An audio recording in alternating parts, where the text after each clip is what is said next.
ability to project well because the tissue section is larger than I can demonstrate in one field of view. So I am going to show it to you now, but I would put this on a microscope during the lab practicum, okay? And so I would suggest that we get a microscope out and put this on it during lab today and you actually look at it.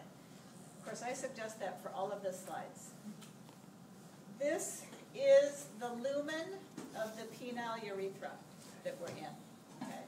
And the penile urethra in the male, so penis, do you have to know that? Yeah, the penile or spongy urethra is immediately surrounded by corpus spongiosum. So that's what this tissue is out here with the spaces in it. Those are blood sinuses, okay?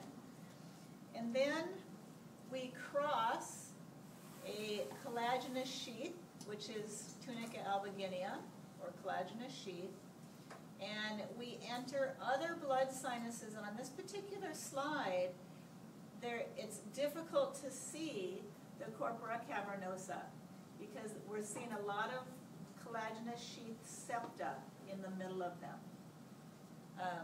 So where we have some adipose tissue, where we have the red, this is the erectile tissue of the corpus cavernosum, okay? So it's just looking for those 3 columns of erectile tissue and then looking for the 1 column that's opposite this collagenous sheath that has the lumen of the spongy urethra in it, okay? So this is the lumen. What does it immediately belong to? And give a regional name for the penile urethra or spongy urethra, and then name this structure.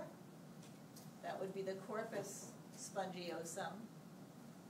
This structure continues on the outside of the organ. Let's see if I can show that. So that's erectile tissue, and this is part of the outer border of the penis itself, and so that again is tunica albuginea or collagenous sheath. And we're seeing some of the musculature picked up here, some skeletal muscle.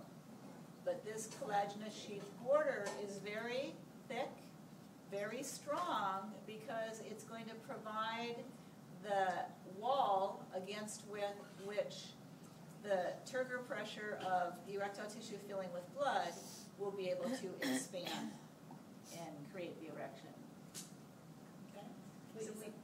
So we have septa with erectile tissue amongst the septa. This is in the region that does not have the urethra in it, so this is actually corpus cavernosum. And like I say, I cannot show you this all at once, so you need to look at this slide, I think. Yes. So it's not clear what is what. Corpus cavernosa is the red. Well, it's this region, and unfortunately on this slide, there's a lot of walls. Typically what you see is one midway septum, and then there's a corpus cavernosum on one side and a corpus cavernosum on the other side. This particular section must be very close to the outer edge of the corpus, and it's picking up a lot of the collagenous sheath. So usually we have something that looks like this, this is a very thick border, tunica albuginea. We have a septum in the middle, and then we have another septum down here.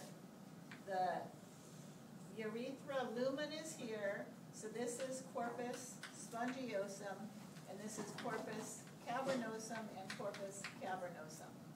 And what we're seeing is a whole bunch of extra septa going through the side-by-side corpora cavernosa.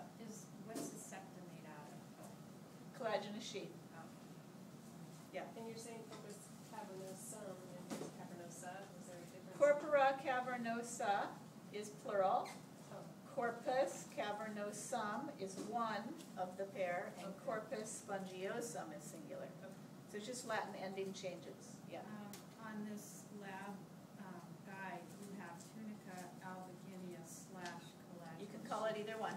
Okay, so they're interchangeable. Yep. All right. Okay. So